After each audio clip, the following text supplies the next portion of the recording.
வயிற்று பொழப்புக்கு சாவரம் பட்டாசு சாலையில் அவனுக்கு வந்து நீங்கள் 10 பைசா கொடுக்கல. ஏன்னா சட்டவிரோத பட்டாசு சாலைன்னு கள்ளச்சாராயம் குடிச்சு சேர்த்தவனுக்கு 10 லட்ச ரூபா கொடுக்குறீங்க. இது என்ன சட்டப்பூர்வமானதா? அது சட்டவிரோதமாக தானே காட்சி. ஆனால் அதுக்கு 10 லட்ச ரூபா கொடுக்குறீங்கன்னா இது இன்னொரு ஆங்கிள்லேருந்து பார்த்தா எவ்வளோ முட்டாள் கவர்மெண்ட்டுன்னு தெரியுது. அது இந்த கேள்வியெல்லாம் வரும்ன்றது ஒரு அரசு யோசிக்கணுமா வேணாமா? கிலோ அதுக்கு தானே 100 அதிகாரி வச்சுருக்கீங்க. அந்த வீட்டுக்கு உடனே போய் கலாச்சாரம் அந்த பாதிப்பில் உயிரிழந்தவங்க வீட்டுக்கு உடனே போய் பார்க்குறாரு சிஎம். நேரட்டாவே வீட்டுக்கு போய் அது இவருக்கு ஆட்சி நடத்த தெரியாமல் இந்த வேலையெல்லாம் பண்ணிட்டு இருக்காருங்க. நான் என்ன சொல்கிறேன், கூட ஒரு அதிகாரி இல்லை இவருக்கு தோண வேணாமா? கள்ளச்சாரம் குடிச்சிட்டு செத்துருக்கான் 10 லட்ச ரூபா கொடுத்தா நாளைக்கு எல்லாரும் கேட்பான்.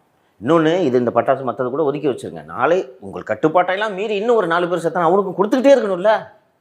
இப்போ ஒரு வருஷம் கழிச்சு 2025 ஒரு 10 கள்ளச்சாராய சாவு நடந்துச்சுன்னா இவன் கேட்பானா கேட்க மாட்டானா? நிச்சயமாக நடக்கும். இனிமேல் விஷத்தை குடிக்கிறதுக்கு பதிலாக பாண்டிச்சேரியிலேருந்து போயிட்டு மெத்தனாலை வாங்கிட்டு வந்து குடிச்சிட்டு செத்தானா என்ன பண்ணுவீங்க?